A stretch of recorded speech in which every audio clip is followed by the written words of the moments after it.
Welcome back. ఈరోజు దినపత్రికలోని ప్రధాన వార్తలపైన చర్చను ప్రారంభిద్దాం. ఈరోజు చర్చలో పాల్గొంటున్నారు విక్రమ్ పోలా గారు, సీనియర్ అనలిస్ట్, అలాగే సుధాకర్ రెడ్డి గారు, తెలంగాణ శాసనమండలి చీఫ్ విప్, ఇక రాకేష్ రెడ్డి గారు, తెలంగాణ బీజేపీ అధికార ప్రతినిధి, అలాగే గొట్టిపాటి రామకృష్ణ గారు, ఏపీ టీడీపీ అధికార ప్రతినిధి మనకు విజయవాడ నుంచి లైవ్లో అందుబాటులో ఉన్నారు. విక్రమ్ గారు, నవంబర్ 8న నోట్ల రద్దుకు సంబంధించి ప్రధాని ప్రకటన తర్వాత 50 రోజులు గడువు కోరారు. 50 రోజుల గడువు కూడా ముగిసిపోయింది.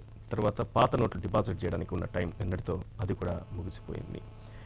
అంటే ఉగ్రవాదం గురించి, అవినీతి గురించి, నల్లధనం గురించి మొదలైనటువంటి ఈ నోట్ల రద్దు అనేది, ఆ తర్వాత డిజిటల్ చెల్లింపులు, నగదు రహిత లావాదేవీలు, రకరకాల మార్గాల్లో రకరకాలుగా తిరుగుతూ వెళుతూ వచ్చింది.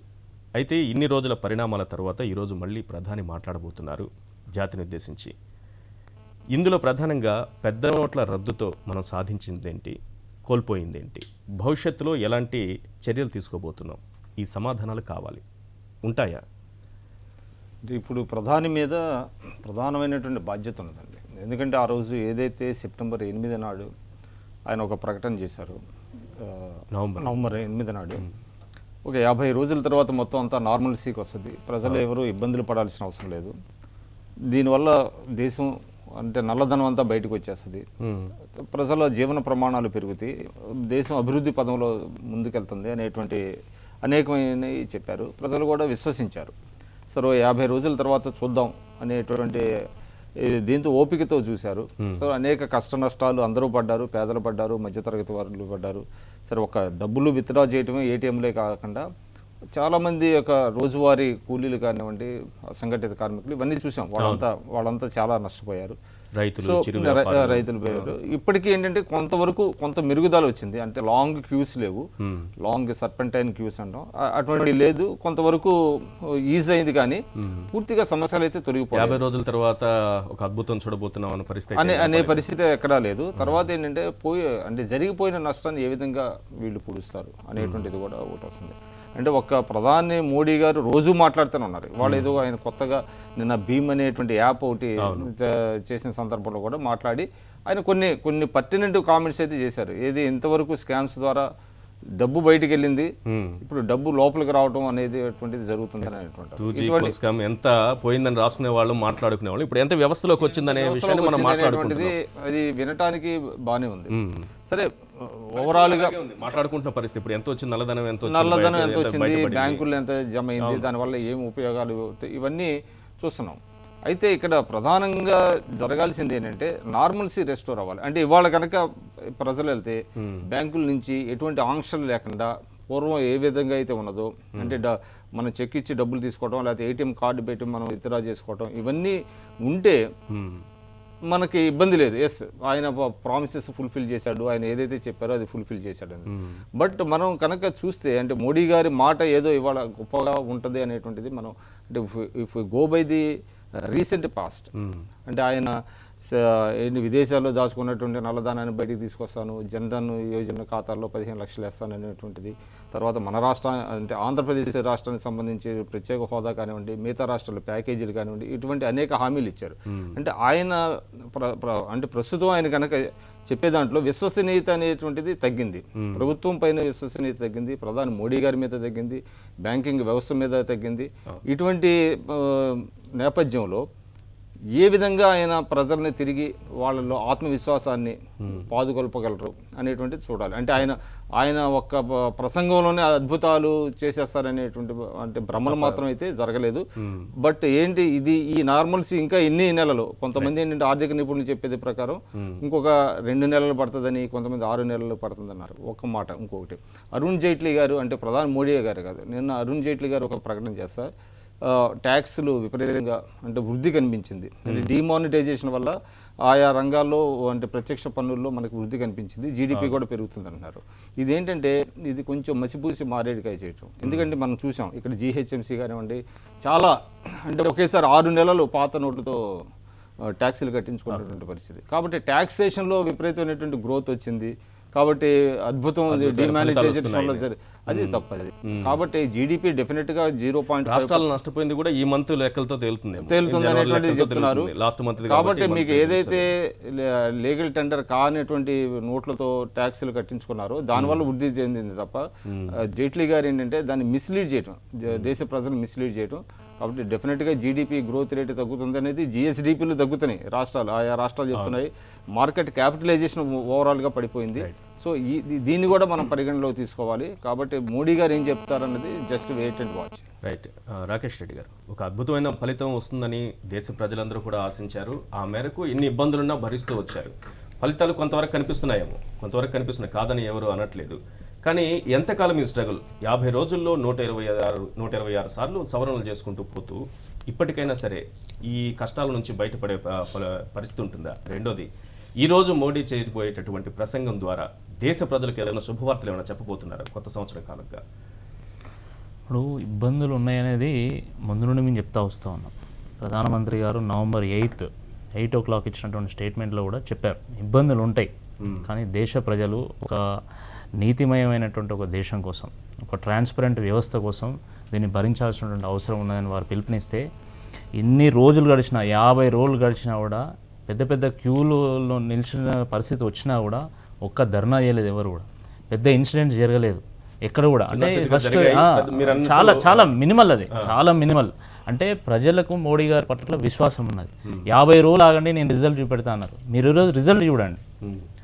రిజల్ట్ చూస్తే ఫేక్ నోట్స్ ఎలిమినేట్ అయినాయా కాలేదా? ఫేక్ నోట్స్ ఎలిమినేట్ కావడం వల్ల టెర్రరిస్ట్కి ఫండింగ్ ఆగిందా లేదా?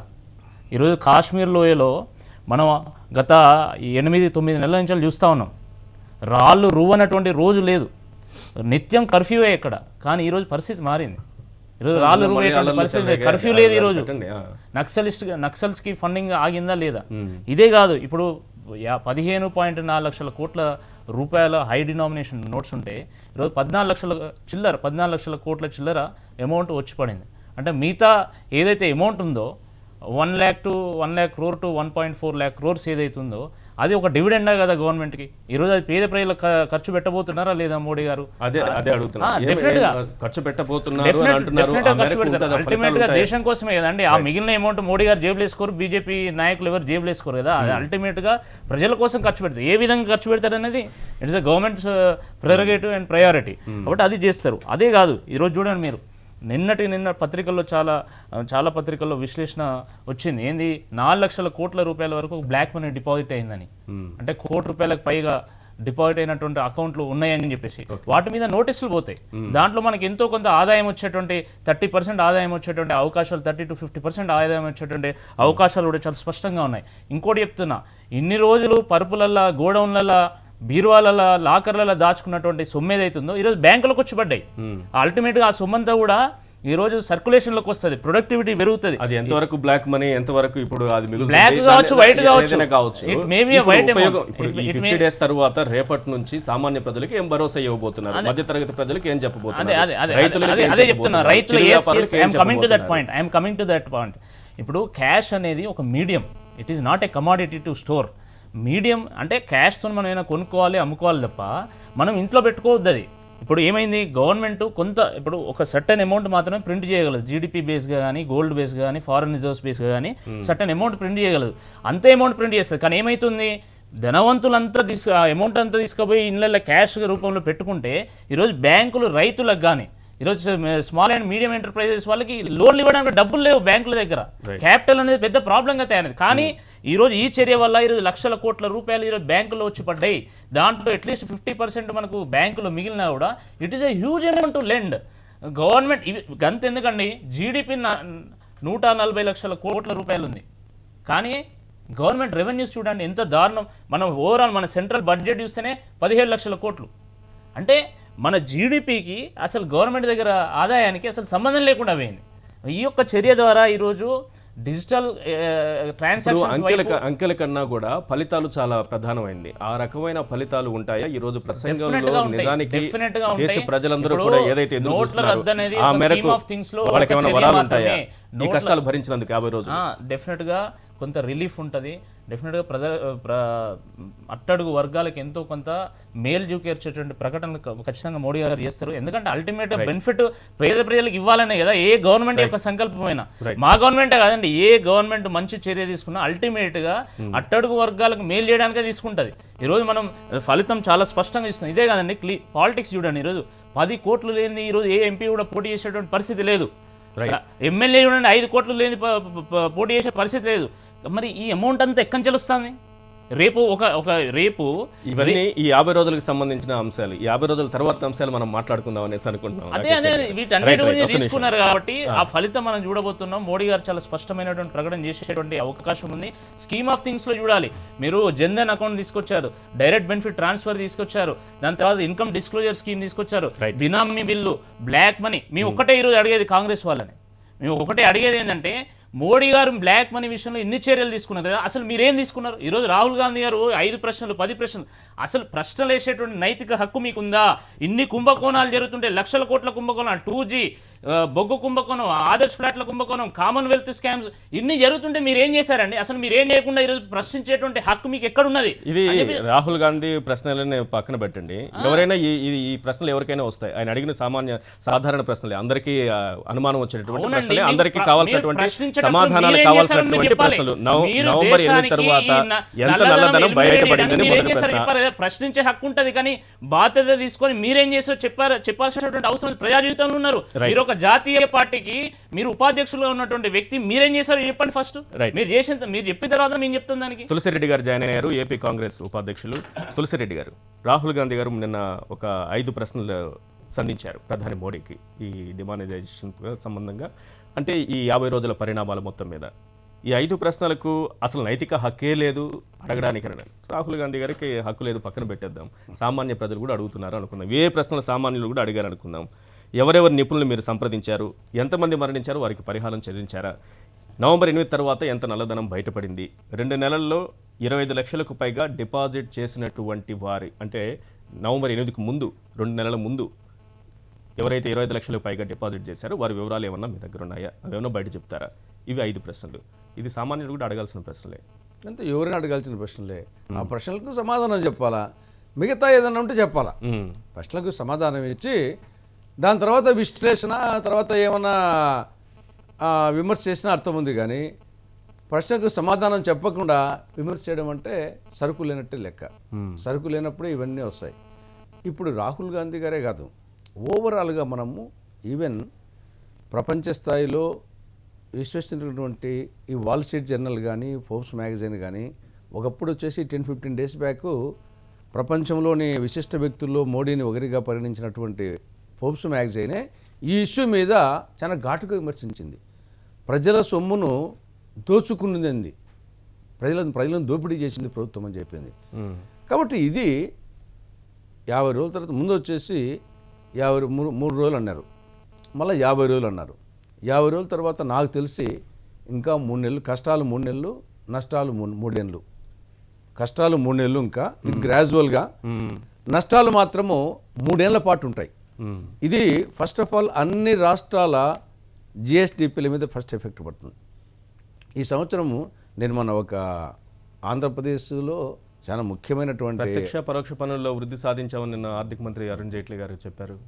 నేను జిఎస్టీ గురించి చెప్తున్నాను, జీడిపి గురించి మళ్ళీ వస్తాం. మన రాష్ట్రానికి సంబంధించి ప్రముఖమైన వ్యక్తితోనే ఆర్థిక శాఖలో ఉన్న వాళ్ళతో మాట్లాడాను. దాదాపు 50% రెవెన్యూ లోడ్ తగ్గుతుంది.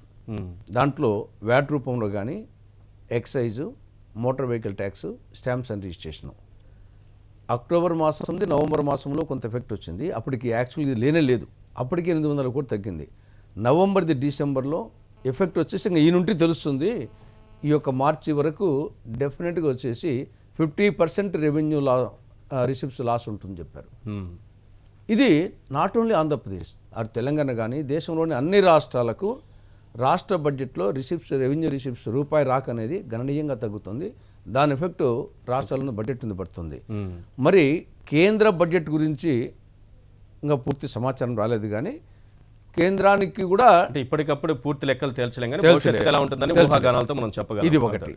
రెండవది వచ్చేసి పని దినాలు.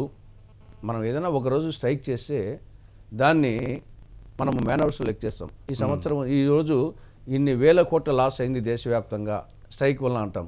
అలాంటిది 50 రోజులుగా రైతులు పొలాల్లో పనిచేయాల్సిన రైతులు బ్యాంకుల కాడ ఉన్నారు, కార్మికులు వచ్చేసి బ్యాంకుల కాడ ఉన్నారు. అంటే పొద్దున లేచినప్పటి నుండి రాత్రి వరకు ప్లేస్ అయిపోయింది. ఎవరు వాళ్ళ పనులు మానుకొని 50 రోజులుగా మొత్తం బ్యాంకుల కాడ ఏటీఎంల కాడ ఉండాల్సి వచ్చింది.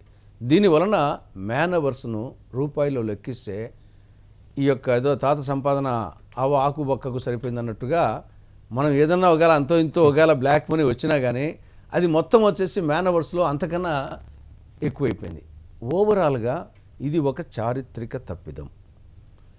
సరే, ఒకసారి మంచి కోసం ప్రయత్నం చేసి రివర్స్ కావచ్చు. తప్పిదమని ఇప్పుడే డిసైడ్ చేస్తున్నారా చారిత్ర? 50 రోజుల తర్వాత తప్పిదం కాకుంటే ఇప్పుడు ఏదైనా దాని ఫలితాలు ఎలా ఉంటాయి అంటే 50 రోజుల్లో టైం పెట్టారు కాబట్టి 50 రోజుల్లోనే దాని ఫలితాలు ఆయన ముందు చెప్పిందేమి 5 లక్ష్యాల కోసం. ఒకటి నల్లధనాన్ని నిర్మూలించడం కోసం, రెండవది అవినీతి నిర్మూలన, మూడవది ఉగ్రవాదం నిర్మూలన, నాలుగవది ఫేక్ కరెన్సీ నిర్మూలన, ఐదవది తీవ్రవాదం నిర్మూలన. ఈ 5 కోసం కదా పెట్టింది. ఈ 5లో నల్లధనం నిర్మూలన జరగలేదనేది ఆల్మోస్ట్ అప్పుడే తెలిసిపోయింది. నల్లధనం వచ్చేసి రెండవది అవినీతి విశృంఖలం. గతంలో అవినీతి లేని శాఖల్లో కూడా పోస్ట్ ఆఫీసులు వచ్చేసి ఇంతవరకు దేశంలోనే అవినీతి రహిత డిపార్ట్మెంట్ ఏదన్నా ఉండిందంటే పోస్ట్ ఆఫీస్ అనేవాళ్ళు. అటువంటి పోస్ట్ ఆఫీసుల్లో కూడా అవినీతిని నేర్పించినటువంటి కొత్త అవినీతి వచ్చిందంటున్నారు. ఇంకా తర్వాత ఈవెన్ మొదలు పెట్టినాలంటే ఫోన్ల మీద ఫోన్లు అందరికీ వచ్చింటే మీకు కూడా మీరు వచ్చేసి 20% కమిషన్ ఇస్తారా, 30% కమిషన్ ఇస్తారా, ఎన్ని పాత నోట్లున్నా పర్వాలేదని చెప్పేసి సామాన్యులు ఫోన్ చేసే స్థాయికి వచ్చిందంటే బ్యాంకుల్లో విచ్చలు విడిగా వచ్చేసి కమిషన్ కొట్టు, పాత నోట్లు కొట్టు, కొత్త నోట్లు పట్టు. ఇది ఒక అవినీతికి ఈ స్థాయిలో జరిగింది అనమాట.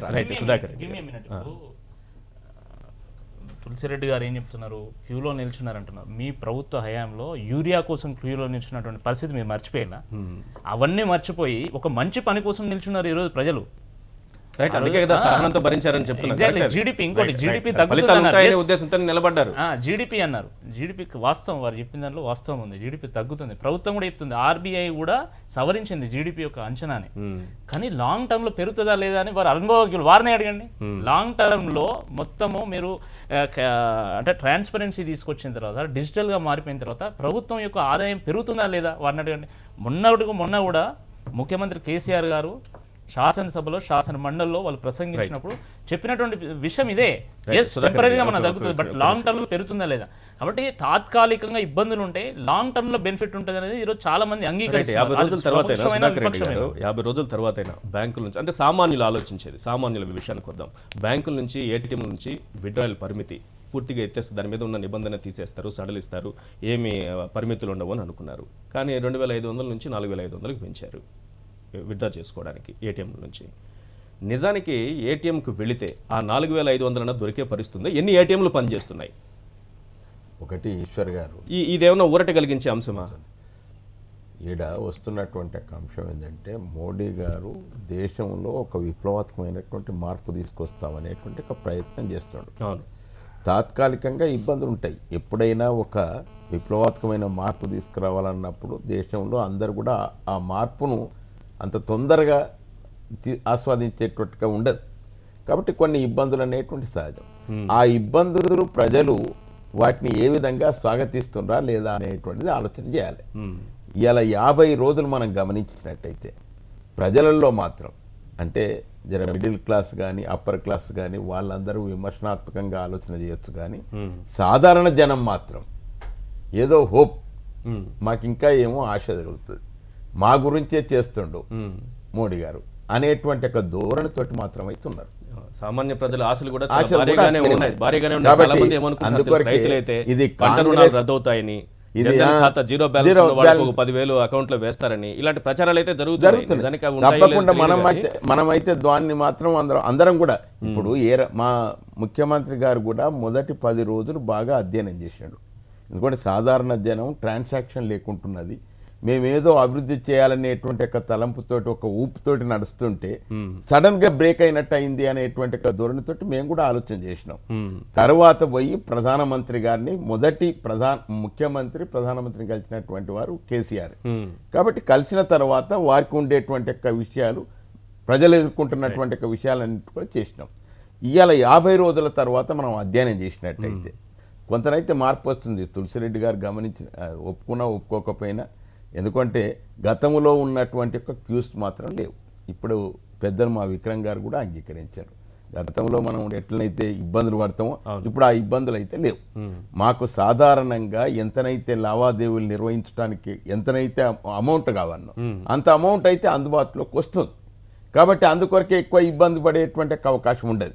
ఇక రెండవది ఏమిటంటే వారు అన్నట్టుగా ఎందుకంటే క్యాష్లెస్ వైపు మళ్లించినట్టయితే జర లావాదేవీలను ఆ విధంగా నగదు రహిత లావాదేవీల వైపు మళ్లించినట్టయితే ఈ ఇబ్బందులన్నీ కొన్ని అధిగమించడానికి అవకాశం ఉంటుంది. కాబట్టి పెద్ద పెద్ద ఆర్థికవేత్తలందరూ కూడా అదే అన్నారు. ఎందుకంటే భవిష్యత్తులో మంచి ఫలితాలు ఉండవచ్చు, కానీ ఇప్పుడు మాత్రం తాత్కాలికంగా కొన్ని ఇబ్బందులు ఉంటాయి అనేటువంటి ఒక మాట ప్రజలు సహించడానికి అంగీకరిస్తున్నారు. కాబట్టి ప్రజలు ఏది కోరితే ప్రజాప్రభుత్వాలు అట్లుంటా ఉంటాయి. కాబట్టి మా ప్రభుత్వం కూడా అదే అంగీకారంతో ముందు భవిష్యత్తులో జరుగుతుంది అనేటువంటి కాశతోటే ప్రయత్నం చేస్తున్నాం. ఇవాళ మనం ఆదాయాలు ఆశలు అలాగే ఉన్నాయా? ఇంకా గ్యారెంటీ ఎందుకంటే మాకు దోచినంత వరకు అయితే ఈ నగదు రహిత వ్యతిరేకించిన తర్వాత ఆశ ఉందనేసి ఇప్పుడు వరకు లాక్కొచ్చాం. 50 రోజులకు ఇంకా కూడా ఉంటది అనేటువంటి తెలంగాణ సీఎం గారు వ్యతిరేకించారు ఈ నిర్ణయాన్ని, తప్పుపట్టారు. ఆ తర్వాత ఏదో ఉంటుంది భవిష్యత్తు బాగుంటుందని సమర్థించారు. అసెంబ్లీ వేదికగా ఆయనే సమర్థించారు. రైట్, ఆ ఆశ ఇంకా అట్లే పెట్టుకోండి. తప్పకుండా. ఎందుకొరకంటే ఒకటి వారు అన్నట్టుగా 4 అంశాలలో తీసుకున్నట్టయితే అవినీతి రహితమైనటువంటి ఒక దేశంగా మారుతుంది అనే దానికి నమ్మకం ఉన్నది. రైట్. కాబట్టి గతం కన్నా ఇప్పుడు మాత్రం ఆ రకమైనటువంటి రెండవది ఏంటంటే నల్ల డబ్బు, కేవలం నల్ల డబ్బే కాదు ఈశ్వర్ గారు, అన్అకౌంటెడ్ అమౌంట్ ఏదైతున్నదో ఇప్పుడు అకౌంట్లోకి వస్తుంది. రైట్. ఏదైతే 10 రోజుల ముందుగా ఉన్నదో 10 రోజుల ముందుగా ఉండేటువంటిది కూడా అకౌంట్ అవుతుంది. ఎన్ని అకౌంట్లు బయట తీస్తారు అవన్నీ చూడాలి భవిష్యత్తు ఎలా ఉండబోతుంది. గొట్టిపాటి రామకృష్ణ గారు, నిన్న ప్రధాని మోడీ గారు మాట్లాడుతూ 2G కోల్ స్కామ్ ఇంకా చాలా స్కామ్లు, ఈ స్కాముల ద్వారా ఎంత పోయిందో ఒకప్పుడు మాట్లాడుకునేవాళ్ళు, ఒకప్పుడు రాసుకునేవాళ్ళం. ఇప్పుడు వ్యవస్థలోకి ఎంత వచ్చిందా అని మాట్లాడుకుంటున్నాం, అని రాసుకుంటున్నాం అన్నారు. నిజానికి ఇది కరెక్టే ఈ మాట మాత్రం. కానీ ఈ వ్యవస్థలోకి వచ్చింది మళ్ళీ ప్రజల్లోకి వస్తుందా? సామాన్య ప్రజలకు మేలు కలిగిస్తుందా? రైతులకు మేలు కలిగిస్తుందా? ఉద్యోగులకు మేలు కలిగిస్తుందా? ఇలా రకరకాల వర్గాలకు, అన్ని వర్గాలకు మేలు కలిగిస్తుందా? నమస్తే సార్, అక్కడ ఉన్న పెద్దలకు కూడా. ఈరోజు ఒకటి మనం ఏ రాజకీయ పార్టీ కూడా ఈ దేశంలో నల్లధనం ఉంది, ఆ నల్లధనాన్ని అరికట్టాలి అనేటువంటిది అభిప్రాయం. దానిలో భిన్నాభిప్రాయాలు లేవు కాంగ్రెస్ కానీ ఇతర ఇంకా మిగిలినటువంటి రాజకీయ పార్టీలకి. ఈరోజు అంటే ప్రధానమంత్రి తీసుకున్నటువంటి ఒక నిర్ణయాన్ని స్వాగతించడం, అంటే నల్లధనాన్ని అరికడటం కోసం తీసుకునేటువంటి నిర్ణయం. దానిలో నోట్ల రద్దు, ఇందాక మీరు మొదట్లోనే మీరు చెప్పినప్పుడే ఇంట్రడక్షన్లో చెప్పారు, దానికి సంబంధించి ఉగ్రవాదం లేదంటే ఫేక్ నోట్స్ ఇవన్నీ కూడా. సరే, వీటిని అరికడటం కోసం నోట్ల రద్దు చేపడతాం. ఈరోజు 50 రోజులు పూర్తవుతుంది, అయిపోయింది. అన్నీ కూడా ప్రజలేం కోరుకుంటా ఉన్నారంటే సుధాకర్ రెడ్డి గారు చెప్పినట్టుగా ఏదో ఒక మేలు జరగబోతా ఉంది, ఒక మౌలికమైనటువంటి సందర్భంగా ఏదో మార్పులు వస్తూ ఉన్నాయి అనేటువంటి ఒక సాహసోపేతమైన నిర్ణయం తీసుకున్నారు ప్రధానమంత్రి గారు అనేది మాత్రం ఇప్పటికి కూడా అనుకుంటా ఉన్నారు. అయితే ప్రజలు క్యూల్లో నుంచున్నారు, క్యూల్లో ఇబ్బందులు పడలేదా అంటే ఇబ్బందులు చాలా పడ్డారు. కొన్ని రకాలైనటువంటి మానిటరింగ్ చేయటంలో మాత్రం ప్రభుత్వం కొంత నిర్లిప్తతానండి, లేదంటే సహజంగా వ్యవహరించిందని చెప్పొచ్చు కేంద్ర ప్రభుత్వం వైఖరి లేదా రిజర్వ్ బ్యాంక్ ఆఫ్ ఇండియా. ఎందుకోసం అంటున్నానంటే ఉదాహరణకి 3 రోజులు 4 రోజులు కంటిన్యూగా సెలవులు వచ్చినప్పుడు దాన్ని వాళ్ళని బ్యాంకు ఉద్యోగులతో కొంత మాట్లాడి కొంత ఆర్గనైజ్ చేసేటట్టుగా, వాటిని ఓపెన్ చేసేటట్టుగా పనిచేసే విధంగా ఒప్పించాల్సినటువంటిది. అదేవిధంగా అంటే మిగిలిన రోజుల్లాగానే ఈ 50 రోజుల్ని కూడా బ్యాంకింగ్లో జనరల్ గా తీసుకోవడం మాత్రం జరిగింది. బ్యాంకుల దగ్గర డబ్బులు లేకుండా బ్యాంకులు ఓపెన్ చేసి పెట్టినంత మాత్రం ప్రయోజనం ఉంటుందంట. ఉన్న సమయంలో పనిచేశారు, లేని టైంలో బ్యాంకులు ఓపెన్ చేసుకొని మేమేం చేయాలని బ్యాంకర్లు వాపోతున్నారు. మీరు చెప్పినంత ధనం మా దగ్గరకు రావడం లేదని బ్యాంకర్లు కేంద్రాన్ని ప్రశ్నిస్తున్నారు ఈరోజు. ఇప్పుడు అంటే ధనం సరిపడా ఉంది అనేది ఒకటి. 3 రోజుల పాటు కంటిన్యూ కావటం వల్ల ఆ ఏటీఎంస్ అయ్యి కూడా ఫుల్ చేయనటువంటి పరిస్థితులు చాలా సార్లు ఏర్పడినాయి ఈశ్వర్ గారు. నేను అనేది ఉన్న ధనాన్ని 3 రోజుల పాటు కొంత అమౌంట్ డిస్ట్రిబ్యూట్ అవుతా ఉంటుందిగా. అంటే ఉదాహరణకి ఈ రోజు ప్రింట్ అయినటువంటి అమౌంట్ రేపు పొద్దున్నే బ్యాంక్ వస్తుందిగా. రేపు నుంచి 3 రోజుల పాటు బ్యాంకులు సెలవులు అయితే అంటే 4వ రోజు ఉదయం దాకా అలాగే ఉంటుందిగా. అంటే నేను అనేది అది కొన్ని సమస్యలైనా తీరుతాయి కదా. అయితే ఏమైనప్పటికీ కూడా సరే ఓవరాల్ గా మాట్లాడేటప్పటికీ ఈ నిర్ణయం ఏదైతే తీసుకున్నారో ఇది ఒక సాహసోపేతమైనటువంటి నిర్ణయం. ఈ నిర్ణయానికి సంబంధించి ఇంకా ప్రజలు మంచి జరుగుతుంది, మంచి జరగబోతా ఉంది. ఈ నల్లధనాన్ని కాకుండా ఇతరత్రా కూడా ఇది చాలా ఉపయోగపడతమే కాకుండా భవిష్యత్తులో నల్లధనం కూడబెట్టే అవకాశాలు లేకుండా కూడా ఈ నిర్ణయం మార్గం చూపించబోతా ఉంది అని చెప్పని భావిస్తా ఉన్నారు. నగదు రహిత లావాదేవీల పెంపుకు కూడా ఇది ప్రధాన అవకాశంగా ఈ నిర్ణయం ఉపయోగపడుతుందని చెప్పనేది అందరి యొక్క ఉద్దేశం సార్. రైట్ విక్రమ్ గారు, 50 రోజులు అయిపోయింది కాబట్టి అంతా అయిపోయింది, ఇది ఫెయిల్ అయిపోయింది.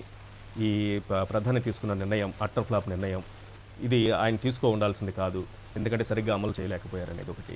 రెండోది వచ్చి ఇది ఒక పెద్ద కుంభకోణం. ఇలాంటి మాటల్ని 50 రోజుల్లోనే డిక్లేర్ చేసి చెప్పగలిగే పరిస్థితిలో ఉన్నామా? డెఫినెట్గా ఇట్ ఈస్ ఎ ఫెయిల్యూర్. అంటే ముందస్తు ఇప్పుడు చెప్తున్నారు, ఇవాళ పేపరు కావాలంటే స్వీడన్ నుంచి తేవాలి, ఇంకు కావాలంటే స్వీడన్ నుంచి తేవాలి, వెంటనే అంటే ఒక ఆర్డర్ పెట్టగానే ఇచ్చేసేది కూడా కాదు అది. కాబట్టి దానికి చాలా టైం పడుతుంది. స్వీడన్కి ఆర్డర్ ఇచ్చి అక్కడి నుంచి ఇంకు రావాలి, తర్వాత రీకాలిబ్రేషన్ చేయలేదు, తర్వాత ఓన్లీ అట్లా కాదు. ఉండండి, ఇంకో పెన్ కాదు. అర్బన్ మనం ఏంటంటే ఎంతవరకు సిటీస్ అర్బన్ గురించి మాట్లాడుతున్నాం. What about the rural people? ఇవాళ తెలుసు, పెద్దలు సుధాకర్ రెడ్డి గారు ఉన్నారు, తులసిరెడ్డి గారు, వీళ్ళంతా రూరల్ బ్యాక్గ్రౌండ్ నుంచి వచ్చిన వాళ్ళు. ఇవాళ మనం చూస్తున్నాం, రబీలో పంటలు వేసుకోలేని పరిస్థితి వచ్చింది, కన్స్ట్రక్షన్ తగ్గిపోయింది, మొత్తం ఓవరాల్గా పరిశ్రమలన్నీ కుంటుపడిపోయినటువంటిది. ఇవాళ సిఐ కానివ్వండి, మిగతా వాళ్ళు కానివ్వండి, అసోచాం కానివ్వండి, వీళ్ళందరూ చెప్తున్నారు మార్కెట్ క్యాపిటలైజేషన్ కూలిపోయింది.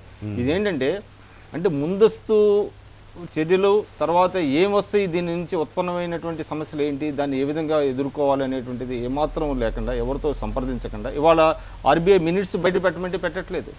ఇవాళ ఎందుకు మరి? ఇప్పుడు ట్రాన్స్పరెన్సీ ఉండాలి కదా ఏదైనా చేయాలంటే.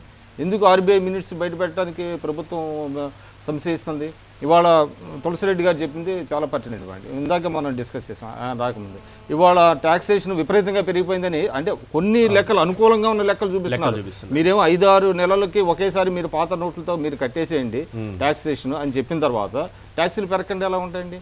అంటే ఇప్పుడు మ్యాన్ అవర్స్ ఎంత తగ్గింది, మార్కెట్ క్యాపిటలైజేషన్ ఎంత తగ్గింది, జిఎస్డిపిలు ఎంత తగ్గినాయి, ఏ సెక్టార్లో ఎంత అంటే నెగిటివ్ గ్రోత్ వచ్చింది, ఇవన్నీ చెప్పకుండా ట్యాక్సేషన్ పర్సంటేజ్ 15 పెరిగింది, ఇంకేదో పెరిగింది, 20% పెరిగింది అనేటువంటిది వాళ్ళకి అనుకూలమైనటువంటి ఫిగర్స్ ఇస్తున్నారు తప్ప ఇవాళ ఒక పారదర్శకత లేదు.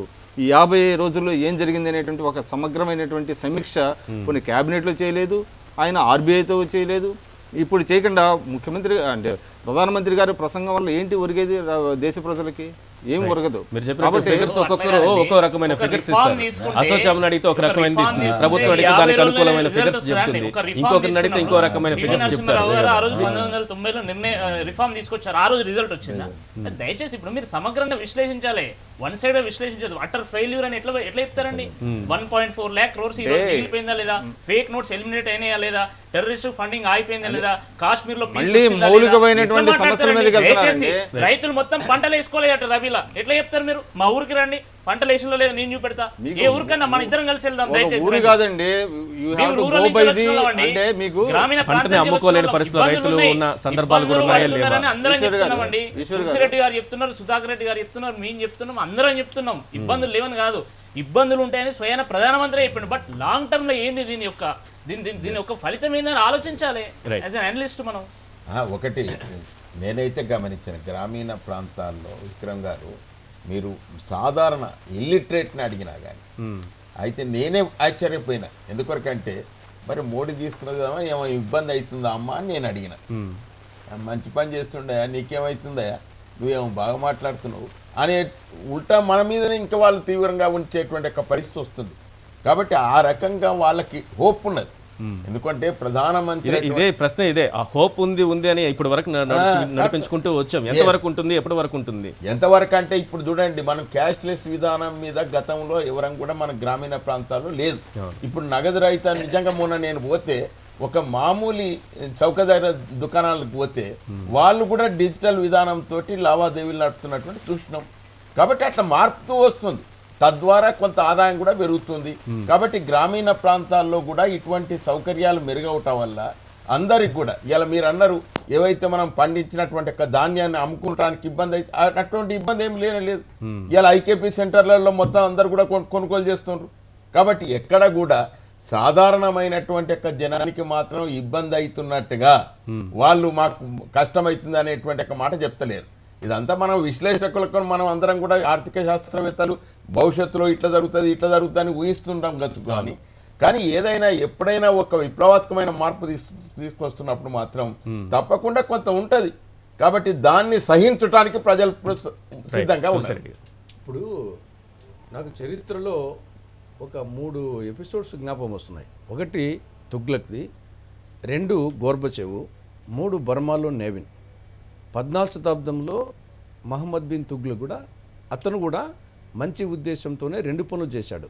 1 రాజధానిని ఢిల్లీ నుండి దౌలతాబాద్కు మార్చడము, ఆడ ఫెయిల్ అయిపోయి మళ్ళా మార్చడము, ఈ మధ్యలో అనేక మంది చనిపోవడము. 2వది కరెన్సీ చేసి ఆ తోలు కరెన్సీ నుండి ఏదో ఇతర కరెన్సీ గట్రా మార్చడంతో అక్కడ అతను చేయడం వచ్చేసేసి ఒక రిఫార్మ్ ఉద్దేశం చేశాడు. ఇక్కడ విశాల దేశంలో ఢిల్లీ నుండి కంట్రోల్ చేయాలంటే కష్టమని దక్షిణాది కంట్రోల్ తప్పుతుందని చెప్పేసి దౌలతాబాద్ మార్చాడు. ఇక్కడికి వచ్చినాక ఉత్తరాది కంట్రోల్ అని చెప్పేసి మళ్ళీ అడిగి మార్చాడు. ఈ మధ్యలో వచ్చేసి జనాలు సగం చనిపోయినారు. ఆఖరికి అతను పదవి కోల్పోవాల్సి వచ్చింది, ఆ సామ్రాజ్యం అంతరించింది. 2వది వచ్చేసి గోర్బచేవ్ కూడా పెరిస్ట్రోయికా గ్లాస్నాస్తో ఒక రిఫార్మ్ కోసం చేశాడు, కానీ ఫెయిల్ అయిపోయి ఆఖరికి అతను పదవి కోల్పోవడమే కాకుండా ఆ దేశం 14 దేశాలుగా ముక్కలైపోయింది.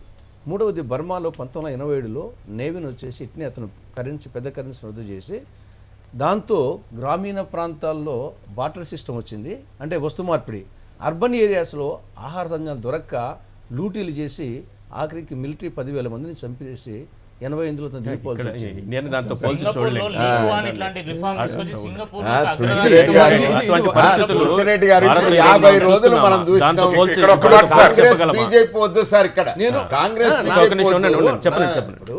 నా విశ్లేషణ ఇక్కడ ఒక్కోసారి ఒకసారి మంచి కోసం చేసిన రిజల్ట్ వచ్చేసి చెడ్డగా వచ్చే సందర్భాలు ఇటువంటివి ఉన్నాయి. ఇది ఒక యాంగిల్. 2వది వచ్చేసి నగదు రహితంతోనే మొత్తం అనే అవినీతి అంతమవుతుందని చెప్తున్నారు. ఈవెన్ మనము నగదు రహిత అనేది ప్రపంచంలోనే లేదు. క్యాష్ లెస్ లేదు, కానీ లెస్ క్యాష్ సొసైటీ ఉన్నాయి. ఆ లెస్ క్యాష్ సొసైటీస్లో కూడా మనము చూసుకుంటే ఈ నల్లధనానికి స్వర్గధామంగా ఉండే దేశాల్లోనే లెస్ క్యాష్ సొసైటీ ఎక్కువగా ఉన్నాయి. ఇప్పుడు మనము వచ్చేసి 10-12 దేశాలు బ్లాక్ మనీకి స్వర్గధామాలు ఇచ్చుకుంటే అక్కడ లెస్ క్యాష్ సొసైటీలు, అక్కడ మొత్తం అవినీతి వచ్చేసి ఎక్కువగా ఉన్నట్టు అక్కడనే కనపడతా ఉంది. కాబట్టి ఏదో క్యాష్లెస్ లెస్ క్యాష్ సొసైటీతోనే అవినీతి అంతమంది అంటే అదొక చర్య, దాంతోనే పూర్తిగా అంతమవుతుంది. అదొక చర్య, అదొకటి. చెప్పండి రామకృష్ణ గారు. ఇప్పుడు ఆయన వాళ్ళ పార్లమెంటరీ పార్టీ మీటింగ్ లోనే మోడీ గారు చాలా స్పష్టంగా చెప్పారు, కమ్యూనిస్ట్ పార్టీ జ్యోతి బసు గారు కానివ్వండి, లేదంటే వాళ్ళు వ్యతిరేకిస్తున్న కాంగ్రెస్ పార్టీ మన్మోహన్ సింగ్ గారు కానివ్వండి, పెద్ద నోట్ల రద్దు ఒకటే ఈ దేశానికి సంబంధించినటువంటి నల్లధనాన్ని అరికడటానికి మార్గం అని చెప్పారు. కానీ దాన్ని తీసుకోవటం ఇందిరాగాంధీ టైంలో కూడా చెప్తాం జరిగింది. కానీ వాళ్ళు నిర్ణయం తీసుకుంటే కనుక అధికారాన్ని కోల్పోవాల్సి వస్తుందో లేదంటే పదవిని కోల్పోవాల్సి వస్తుందో ఉద్దేశంతో దాన్ని తీసుకోలేదు. నేను నా రాజకీయం కంటే పార్టీ కంటే దేశానికి మీద నాకున్నటువంటి బాధ్యత వల్ల ఈ నిర్ణయం తీసుకున్నానని ఆయన పార్లమెంటరీ పార్టీలోనే చెప్పారు. ఇప్పుడు మీరు చెప్పినటువంటి 3-4 అంశాలు ఇది వాస్తవం అవుతుందా, భవిష్యత్తు ఏంటనేది పక్కనెడితే అది అవసరం ఉన్నప్పుడు ఈ దేశానికి తీసుకోవాల్సిన చర్య కాదా అనేది మీరు పార్టీ పరంగా పెద్ద నోట్ల రద్దు ఒకటే పూర్తిగా నల్లధనాన్ని నిర్మూలిస్తుంది అని పూర్తిగా చెప్పగలమా? అదొకటే ఎట్లా కారణం అవుతుంది? అది ప్రధానమైనటువంటి మార్గం, ప్రధానమైనటువంటి బేస్ అని చెప్పనేది ఇందిరాగాంధీ గారి తర్వాత వాజ్పేయి గారు వాజ్పేయి గారు వచ్చేసి మళ్ళా ఈయన కంటే తిరిగి తక్కువ అనుకోవాలన్నా ఇందిరాగాంధీ గారు చెప్పింది అనుకున్నాం. తర్వాత అనేక మంది ప్రధానమంత్రులు వచ్చారు, దాంట్లో వాజ్పేయి గారు కూడా 6 ఏళ్ళు ఉన్నారు. దానికి ఆన్సర్ ఏం చెప్తారు? ఇందిరాగాంధీ గారు చెప్తున్నారు. 2వది వచ్చేసి పెద్ద కరెన్సీ అన్నారు. ప్లీజ్ 500 పెద్దదా 2000 పెద్దదా? 1000 పెద్దదా 2000 పెద్దదా కనీసం దాని మీద ఉన్నారా? దాని మీద స్టాండ్ అయినారా? బట్ మీరు indirect గా మీ నాయకుడిని వాజ్పేయి గారిని విమర్శిస్తున్నట్టే. రైట్ 2000 రీజన్స్ ఉన్నాయి. అది మీకు కూడా తెలుసు 2000 ఎందుకు తీసుకొచ్చింది అనేది. 85% నోట్స్ ని మీరు రద్దు చేసినప్పుడు ఒకటేసారి 100 రూపాయల నోట్లు 20 రూపాయల నోట్లు సర్క్యులేట్ చేయగలుగుతుంది అండి ప్రభుత్వం. ఎందుకు ఇంత కొత్త విశాలమైనటువంటి కొత్త దేశం. 2000కి 15% ఉన్న చిల్లర 15% ఉన్న చిల్లరని 2000 ఎట్లా నడుస్తుందండి దేశంలో? దట్ ఇస్ 80% ఉన్న పెద్ద నోట్లు రద్దు చేశారు. ఫస్ట్ పాయింట్ అన్నే తప్పనమాట. ఫస్ట్ పాయింట్ ఏంటంటే పెద్ద నోట్లను రీప్లేస్ చేయడం. 500ని 1000 రూపాయల నోట్లని రీప్లేస్ చేయడం ఫస్ట్ థింగ్. దాని తర్వాత మళ్ళీ దానికి ఆల్టర్నేటివ్ గా చిల్లర్ని పెంచడం. సో ఫస్ట్ రిప్లేస్ చేయడానికి ప్రభుత్వం ప్రాధాన్యత ఇచ్చింది. ఎయిర్ లిఫ్ట్ చేసిందండి క్యాష్. ఎయిర్ లిఫ్ట్ చేసినా కూడా ఇంకా క్యాష్ అందలేనటువంటి పరిస్థితుల్లో మీరు 20 రూపాయల నోట్లు 50 రూపాయల నోట్లు అందించగలుగుతుంది ప్రభుత్వం? Just imagine. కాబట్టి దాని ఒక టెక్నికల్ రీజన్ ఉంది దానికి. పెద్ద కరెన్సీ నోట్ రద్దు అన్నప్పుడు ఈ 2000 రూపీస్ నోట్స్ కూడా సక్ చేస్తుంది ఆర్బీఐ. మీరు చూడండి, చంద్రబాబు నాయుడు గారు విమర్శించారు. చంద్రబాబు నాయుడు గారు వచ్చేసి ఆయనే విమర్శించారు 2000 నోట్ల అవినీతికి కారణం అనుకున్నప్పుడు అంతకంటే పెద్ద నోట్లు తీసుకురావడం ఏంటనేది ప్రశ్న. పెద్ద నోట్లకి ఇప్పటికీ అదే మాట మా స్టాండ్. చెప్పండి రామకృష్ణ గారు, చెప్పండి. పెద్ద నోట్లకు సంబంధించి పెద్ద నోట్లు రద్దు చేయాల్సింది అనేది మేము ఇప్పటికీ చెప్తా ఉన్నాం. 2000 నోటు రిలీజ్ చేయడానికి వాళ్ళు సౌలభ్యం చూసుకున్నారు. అది సరే, అది సరే, వాళ్ళకు సంబంధించిన సౌలభ్యం చూసుకోవచ్చు. ఈ 2000 కూడా రద్దు చేయమని చెప్తారా? ఈ రోజు ప్రధాన ప్రసంగంలో అది కూడా ఉంటుంది. 2000 నోట్లు కూడా రద్దు చేస్తామని ఉంటుందా? ఈ రోజు వీరు మాట్లాడేది వాజ్పేయి గారు అప్పుడు మైనారిటీ ఆ రోజు ఉన్నటువంటి వాళ్ళది నిర్ణయం తీసుకోవాలంటే అందరితోనూ చర్చించి ఉమ్మడిగా నిర్ణయం తీసుకోవాల్సిన పరిస్థితి. దానివల్ల లీక్ అయితే కనుక ఇబ్బంది అనేటువంటి పరిస్థితుల్లో ఈ రోజు అంటే ఇక్కడ ఒకటి మనందరం గమనించాల్సిన ఒక విషయం ఉంది ఈశ్వర్ గారు.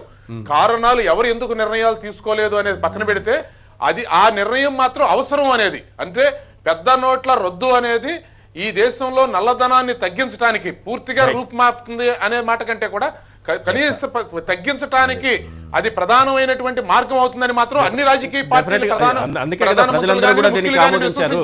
ఎన్ని ఇబ్బందులైనా ప్రజలందరూ కూడా ఎన్ని ఇబ్బందులైనా కేంద్ర ప్రభుత్వాన్ని ఆ దిశగా విమర్శించడం సరికాదు. లోపాలను మీరు చెప్పండి, లోపాలను విమర్శించండి. చెప్పేది 50 రోజులు అయిపోతా అంటే చెప్పేది మొదట్లో అర్థం ఉంది. 50 రోజుల తర్వాత చెప్పేది ఏముంది? రిజల్ట్ రాలేదని ఎట్లా చెప్తారు? అదే అదే ఇప్పుడు రిజల్ట్ రాలేదు అనేది మీరు ఎట్లా విశ్లేషిస్తున్నారు?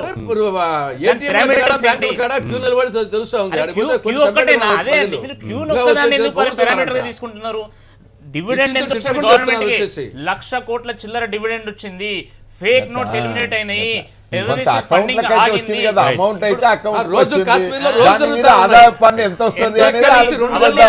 అంచనా వేయాలి. దాచిపెట్టుకుంటే కష్టం. ఇప్పుడు 2000 నోటు ఫేక్ నోటు 2000 నోటు ఇప్పుడు పెరిగిన ఆదాయాన్ని ఇప్పుడు పెరిగిన ట్యాక్స్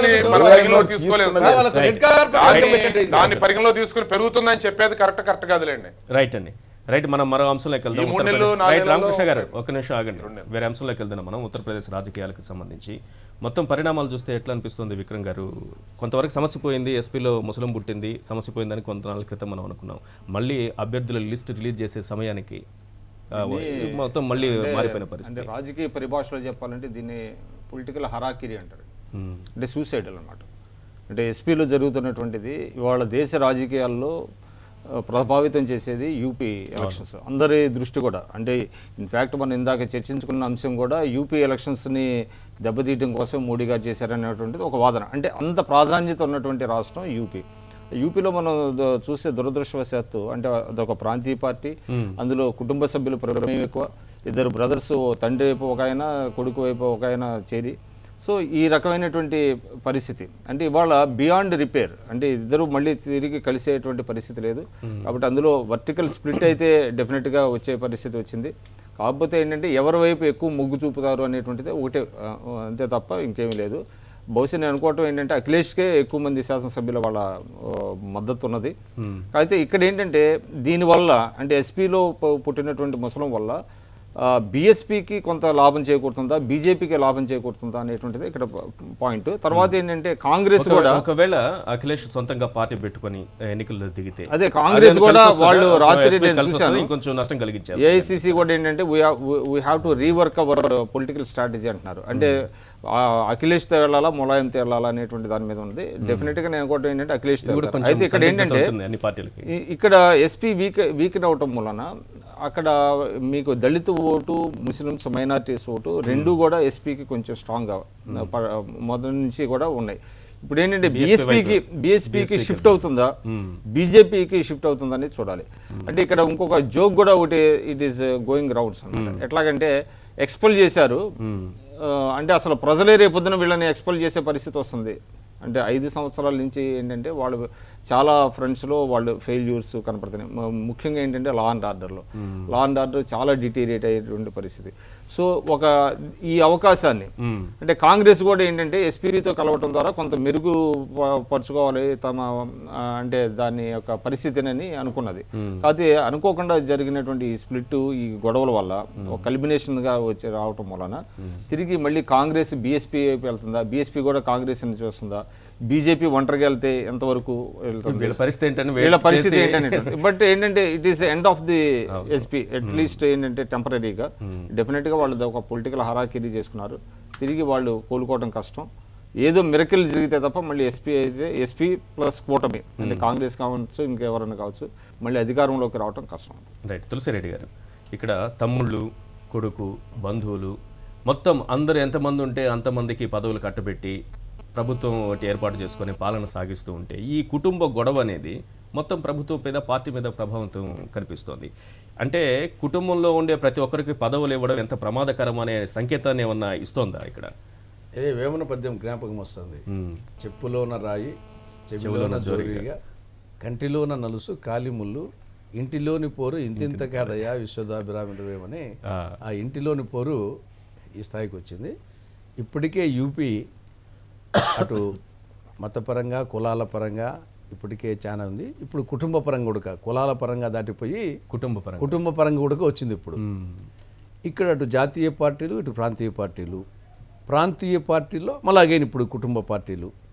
ఈ ప్రకారం డెఫినెట్గా నేను అనుకోవడము ములాయం సింగ్, అఖిలేష్ మధ్య నేను అనుకోవడం ఎన్టీ రామారావు గారు, లక్ష్మీపార్వతి, చంద్రబాబు నాయుడు గారికి వచ్చినప్పుడు ఎన్టీ రామారావు సైలెంట్ అయిపోయినాడు. ఆఖరికి చంద్రబాబు, లక్ష్మీపార్వతి రంగంలోకి వచ్చారు. ఇప్పుడు కూడా నేను ములాయం సింగ్ యాదవ్ సైడ్ అయిపోతాడు. అఖిలేష్ యాదవ్ అండ్ ములాయం సింగ్ యాదవ్ రెండవ భార్య ఈ యాంగిల్ వస్తుంది. వచ్చినప్పుడు డెఫినెట్గా అఖిలేష్కి వచ్చేసి గతంలో అతను 5 ఏళ్ల పరిపాలన చేసిన తప్పు లేదన్నా ఉంటే కూడా అవి సమసిపోయి అఖిలేష్కి వచ్చేసి డెఫినెట్గా ఇది వచ్చేసి పార్టీ పరంగా అతనికి ఉండొచ్చు, కానీ పబ్లిక్ పరంగా వచ్చేసి డెఫినెట్గా అఖిలేష్ అన్నట్టు ములాయం రెండో భార్య తనయుడికి పదవి కట్టబెట్టాలనే ఉద్దేశంతో ఈ పరిణామాలన్నీ జరుగుతుంటాయి. ఇది ఇప్పటి వరకు బయటకు రాకుండా కేవలం అన్నదమ్ముల మధ్య, తండ్రి కొడుకుల మధ్య విభేదాలు లాగే కనిపిస్తూ దాన్ని కప్పుచ్చుకునే ప్రయత్నం ఏదైనా జరుగుతుంది లోపల. ఏదైనా ఫైనల్గా వచ్చేసి ములాయం సింగ్ రెండవ భార్య అదే మెయిన్గా వస్తుంది. పబ్లిక్ రాను డిస్కషన్కి వచ్చేసి అఖిలేష్ అండ్ వచ్చినప్పుడు డెఫినెట్గా వచ్చేసి ఇది అఖిలేష్కి వచ్చేసి అడ్వాంటేజ్ అవుతుంది తప్పనిచ్చేసి డిసడ్వాంటేజ్ కాదు. ఇక దీని పర్యవసానంగా రేపు ఎన్నికల దగ్గరలో ఉన్నాయి కాబట్టి అడ్జస్ట్మెంట్స్ ఏ విధంగా ఉంటాయి, పార్టీల యొక్క అలయన్సెస్కు ఇది ఒక కొత్త సమీకరణలకు దారితీస్తుంది. ములాయం సింగ్ యాదవ్ ఉంటే ఒక టైపు సమీకరణ ఉంటే ఇప్పుడు కొత్త సమీకరణలకు దారితీస్తుంది. కొత్త సమీకరణలు వచ్చినప్పుడు కొత్త కులాల సమీకరణ కూడా వస్తుంది ఇక్కడ. కాబట్టి అనేక పర్ముటేషన్స్ అండ్ కాంబినేషన్స్ వస్తాయి. డెఫినెట్గా ఇది ఈ యాంగిల్లో వచ్చేసి మనం ఆలోచించాల్సి వస్తుంది. ఎట్లా చూస్తుంది రాకేష్ రెడ్డి గారు బీజేపీ ఇక్కడ మొత్తం పరిణామాలు ఎట్లా నిశ్చితంగా పరిశీలిస్తోంది, ఏం చేయబోతోంది, ఏం జరుగుతుందని అనుకుంటుంది బీజేపీ? వీరి మధ్య విభేదాలు చాలా కాలంగా మనం చూస్తూ ఉన్నాం. అయితే ఈ తారాస్థాయికి చేరింది. ఇప్పుడు అనేక సర్వేలో మనం చూస్తున్నాం. కాలికి తగిలినట్టుగా మీకేమన్నా ఇది కలిసి వచ్చే అంశంగా డెఫినెట్గా అనేక సర్వేల్లో మనం చూస్తూ ఉన్నాం. భారతీయ జనతా పార్టీ అతిపెద్ద పార్టీగా అవతరిస్తుందని చెప్పి సర్వేలు తెలుస్తున్నాయి. ఈ నేపథ్యంలో ఈ విభేదాలు అయితే తారస్థాయికి చేరినా ఇవి డెఫినెట్గా బీజేపీకి లాభం చేకూరుతాయి. ఇప్పుడు ముఖ్యంగా ఏంటంటే రాజ్యసభలో ప్రభుత్వాన్ని అనుకూలంగా కూడా కొన్ని సర్వేలు వచ్చాయి కదా, బీజేపీకి మాత్రమే రాలేదు. లేదు, మెజారిటీ సర్వేలు బీజేపీ జరుగుతున్న సమయంలో వచ్చిన సర్వేలు కూడా అఖిలేష్కి అనుకూలంగానే వచ్చాయి. కొన్ని సర్వేలు మెజారిటీ సర్వేలు బీజేపీకి అతిపెద్ద, అంటే బీజేపీ ప్రభుత్వం వస్తుందని చెప్పలేదు, అతిపెద్ద పార్టీగా అవతరిస్తుందని చెప్తుంది. ఇదే కాకుండా డిమానిటైజేషన్ తర్వాత మనం వివిధ ఎన్నికలు చూసినట్టయితే నిన్న గుజరాత్, ఛత్తీస్గఢ్, మహారాష్ట్రకు సంబంధించినటువంటి గ్రామ పంచాయతీ కానీ లేదా బైపోల్స్ ఏవైతే చూసినాం అక్కడ మంచి మేరట్ వచ్చాయి. ఇప్పుడు ఇంకో 2 వీక్స్ బ్యాక్ జరిగినటువంటి ఎన్నికల్లో కూడా భారతీయ జనతా పార్టీ మంచి అఖండ మెజారిటీతో గెలిచింది. కాబట్టి మేమేమంటున్నాం అంటే ఇటు డిమానిటైజేషను, ఇటు అఖిలేష్ యాదవ్, శివపాల్ యాదవ్ మధ్యలో విభేదాలు, తర్వాత అక్కడ ప్రజలకి మోడీ మీద ఉన్నటువంటి విశ్వాసం, ఇవన్నీ కలిపి బీజేపీకి లాభం చేకూరుస్తాయని మేము నమ్ముతా ఉన్నాం. ముఖ్యంగా లా అండ్ ఆర్డర్ చాలా పెద్ద సమస్యగా మారింది. ఇంకోటి బీఎస్పీ వైపు కూడా ఈరోజు ప్రజలు మొగ్గు చూపేటువంటి పరిస్థితి లేదు. ఎందుకంటే బీఎస్పీ హయాంలో జరిగినటువంటి స్కామ్లు ఇంకా ప్రజలు మర్చిపోలేదు. ఇది law and order issue. Congress ఒకప్పటి పరిస్థితి లేదు కాంగ్రెస్కి. ఈరోజు ఒక చిన్న పార్టీగా మారినటువంటి నేపథ్యంలో డెఫినెట్గా బీజేపీకి ఇది ప్లస్ పాయింట్ అవుతుందని నేను అనుకుంటున్నాను. రైట్. సుధాకర్ రెడ్డి గారు, ఒకే కుటుంబంలో అందరికీ పదవులు ఇచ్చుకుంటూ పోతే ఆ పదవుల పందేరంలో పార్టీలో ఈ విధమైన గొడవలు వస్తాయని చెప్పొచ్చా? ఏంటి ఇది? తమ్ముళ్ళకి ఉంది, పదవులు ఉంది, వాళ్ళ భార్యలకు ఉంది, లేకపోతే కొడుక్కి పదవి ఉంది, ఇంకో భార్య కొడుక్కి పదవి ఇవ్వాలి, ఇన్ని రకాల అందరూ ఒకే కుటుంబంలో అందరికి అన్ని పదవులు ఇచ్చుకుంటూ పోతే ఆఖరికి ఈ పదవుల పందేరంలో కుటుంబంలో వచ్చిన చిలిక పార్టీలో వస్తుంది అనుకోవాలి. అది సహజంగా. ఎందుకంటే యూపీ రాజకీయాలు చూసినట్టయితే అక్కడ ఉండేటువంటి ఒక పరిస్థితులు తులసిరెడ్డి గారు అన్నట్టుగా మన దగ్గర ఉండేటువంటిది అంటే 2 పార్టీలే ఉంటుండే, కాంగ్రెస్ అండ్ తెలుగుదేశం ఉంటుండే. కాబట్టి ఆ రకంగా ఉండొచ్చు. కానీ అక్కడ ఉండేటువంటి బహుళ పార్టీలు ఉన్నాయి. ఎందుకంటే బీఎస్పీ ఉన్నది, ఎస్పీ ఉన్నది, కాంగ్రెస్ ఉన్నది, బీజేపీ ఉన్నది, 4 పార్టీలు. ఎందుకంటే కొన్ని విప్లవాత్మకమైనటువంటి ఒక మార్పులు తీసుకొస్తే తప్ప ఎగ్జిస్టెన్స్ లేదు. కాబట్టి ఇలా అఖిలేష్ యాదవ్ యువకుడు కాబట్టి, ఉత్సాహవంతుడు కాబట్టి, అవినీతి రహితమైనటువంటి, ఎందుకంటే ఎంతసేపు మోడీ అవినీతి రహితమైనటువంటి ప్రజాస్వామ్యం తీసుకొస్తా అనే మాట చెప్తున్న పాలన తీసుకొస్తాను. కాబట్టి దానికి అనుగుణ్యంగా ఆయన ప్రత్యామ్నాయమైనటువంటి ఒక చర్యలు తీసుకుంటే తప్ప ఆయన ఎగ్జిస్టెన్స్ ఉండదు. కాబట్టి ఆ రకంగా యువకులదంతా ఒక వైపు అవుతుంది, ముసలోళ్ళదంతా ఒక వైపు అయిపోతుంది. అట్లే జరిగేటువంటి అవకాశం. ప్రజలు ఎక్స్పీరియన్స్ వైపు ఉంటారా, లేకపోతే యువత బాగా కాబట్టి వాళ్ళ దగ్గర అనుభవం ఉంటుంది. ఇక్కడ మాత్రం ఇద్దరు రీప్లేస్మెంట్ చేస్తానికి ఎందుకొరకండి ఇక్కడ మోడీ ఒక ప్రయత్నం చేస్తుండు, ఇదే విధంగా అఖిలేష్ ఆ విధంగా చేస్తే తప్ప మోడీ వర్సెస్ అఖిలేష్ అండ్ రాహుల్ రామకృష్ణ గారు, మొత్తం ఎస్పీ పరిణామాలు మీరు గమనిస్తూ ఉన్నారు. ఎవరు పట్టు నిలుపుకునే అవకాశం ఉంది? ఒకవేళ అఖిలేష్ బయటకు వచ్చి కొత్తగా పార్టీ పెట్టుకుంటే, లేక పోటీకి దిగితే ఆ రకంగా ఎట్లా ఉండబోతుంది? అఖిలేష్ పరిస్థితి ఎలా ఉండబోతుంది? ఓవరాల్గా పార్టీ పరిస్థితి ఎలా ఉంటుంది?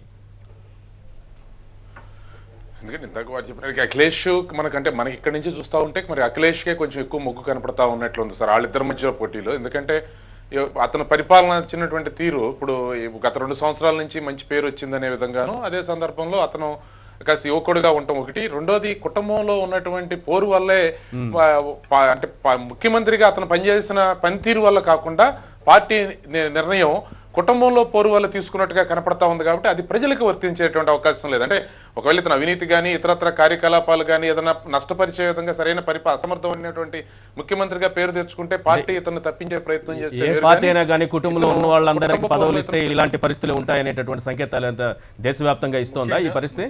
అమర్ సింగ్ రావడంతో ఇప్పుడు ఇంకోటి సార్, దీనిలో ప్రధానంగా చూసుకోవాల్సింది కూడా ఇప్పుడు రేపు ముఖ్యమంత్రిని ప్రకటన చేస్తామని చెప్తా ఉన్నాడు ములాయం సింగ్ గారు, కొత్త ముఖ్యమంత్రిని. సో ఈలోపే పరిణామాలు స్పీడ్ గానే మారుతాయి. ఎందుకంటే ఎంతమంది ఎమ్మెల్యేలు ఎటుంటారు ఏంటి, ఇవన్నీ కూడా చాలా స్పీడ్ గానే మారుతాయి చూస్తాం. కానీ ఏమైనప్పటికీ కూడా ఈ మీరు ఇందాక చెప్పినట్టుగా కులాల నుంచి కుటుంబాల దాకా వెళ్ళడం అనేది దురదృష్టకరమైనటువంటి పరిణామం. ఆ కుటుంబ రాజకీయాల చుట్టూ మితిమీరి జోక్యం చేసుకోవడం కూడా దురదృష్టం. రైట్ అండి, థ్యాంక్ యూ అండి. గొట్టిపాటి రామకృష్ణ గారు చర్చలో పాల్గొన్నందుకు, అలాగే తులసిరెడ్డి గారు, రాకేష్ రెడ్డి గారు, సుధాకర్ రెడ్డి గారు, అలాగే విక్రమ్ పోల గారు. ఇది వాళ్ళ చర్చా కార్యక్రమం. చూస్తూనే ఉండండి HM TV.